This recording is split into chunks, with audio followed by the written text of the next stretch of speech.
Operation సింధూర్కు సంబంధించి భారత వాయుసేన సంచలన ప్రకటన చేసింది. ఆపరేషన్ సింధూర్ సందర్భంగా పాకిస్తాన్కు చెందిన 5 యుద్ధ విమానాలను ఓ పెద్ద విమానాన్ని కూల్చినట్లు వెల్లడించింది. ఈ మేరకు వాయుసేన చీఫ్ అమర్ప్రీత్ సింగ్ తెలిపారు. అందులో F-16S యుద్ధ విమానం కూడా ఉన్నట్లు ఆయన చెప్పారు. సుంకాల విషయమై అమెరికాతో ఉద్రిక్తతలు కొనసాగుతున్న వేళ ఎయిర్ చీఫ్ మార్షల్ ఈ ప్రకటన చేయడం ప్రాధాన్యం సంతరించుకుంది. పాక్ యుద్ధ విమానాలను కూల్చిన విషయాన్ని air chief marshal operation Sindoor నిర్వహించిన 3 నెలల తర్వాత ప్రకటించారు. ఈ ఆపరేషన్ సింధూర్ పక్కా ప్రణాళిక ప్రకారం నిర్వహించినట్లు ఎయిర్ చీఫ్ మార్షల్ చెప్పారు. ఏప్రిల్ 22న జరిగిన పహల్గామ్ ఉగ్రదాడికి ప్రతీకారంగా మే నెలలో భారత్ ఆపరేషన్ సింధూర్ నిర్వహించింది. పాకిస్తాన్తో పాటు పాక్ ఆక్రమిత కశ్మీర్లోని ఉగ్ర స్థావరాలపై దాడులు చేసింది.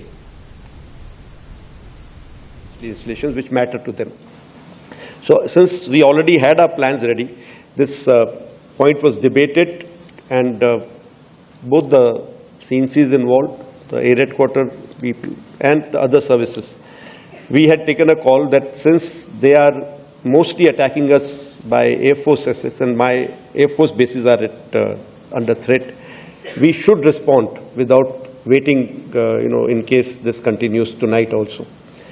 And sure enough, this time we had their attack on our airfields with not only just loiter munitions, some of long-range weapons. Their aircraft tried to penetrate our defenses. Our air defense systems have done a wonderful job.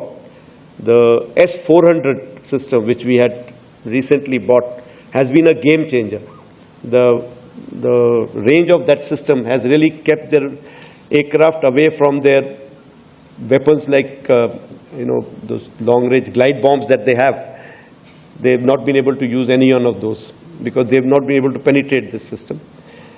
And during our first night, 6th, 7th night, also air defense system had ensured that when they did their repost, their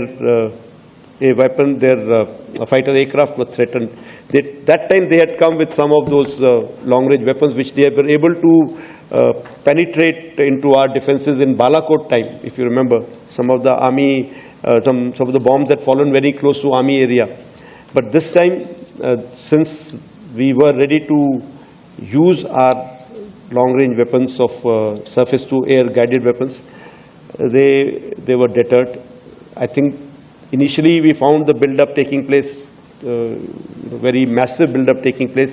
But once the first missile was fired from our side from the ground, we suddenly found that that dissipation of that build-up.